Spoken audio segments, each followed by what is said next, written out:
Why were the civil rights movements liberal projects? Right, because they came from a position of inequality and they appealed to people for fairness. So Martin Luther King, he didn't say, as Robin DiAngelo does, white people are selfish, arrogant, whatever. He said, I want to see a time where the colour of people's skin doesn't matter. And he appealed to people on their shared concern for their children, on their shared belief in their future, on their shared belief in a liberal democracy. Because I have a dream that my 4 little children will one day live in a nation where they will not be judged by the color of their skin, but by the content of their character. I have a dream today. And this is why it has been so successful. It's why liberal feminism was so successful. When women asked for the same pay for the same work, when they asked for the same right to access professions and sort of had mortgages and that kind of, this was an appeal for fairness, and so people responded to that. And the same when gay men in this country were criminalised at one point. They said, we want to have our relationships the same as you do. So this is what's liberal. This is what is universal.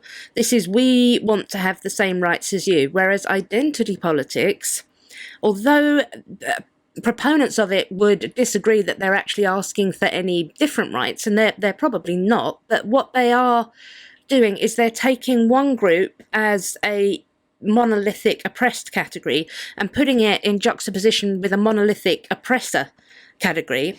And for my very limited time with you, I'm going to be speaking about it in the big, big picture, right? White and people of color, right? The big binary, because I think on some level we can recognize that society is set up in that binary. And this really does trigger the worst of humans. If you appeal to a human sense of fairness, it's likely to work. If you pile blame and opposition onto somebody, they're likely to get defensive.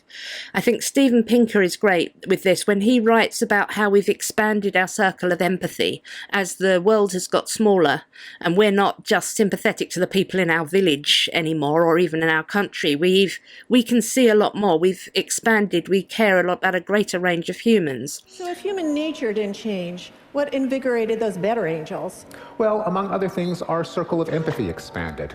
Years ago, our ancestors would feel the pain only of their family and people in their village. But with the expansion of literacy and travel, people started to sympathize with wider and wider circles: the clan, the tribe, the nation, the race, and perhaps eventually all of humanity. And I think identity politics tries to draw this back in again. It tries to unintentionally trigger our most tribal sort of feelings, which are going to really sort of intensify our in-group loyalty and our out-group prejudice, which I think is a terrible mistake.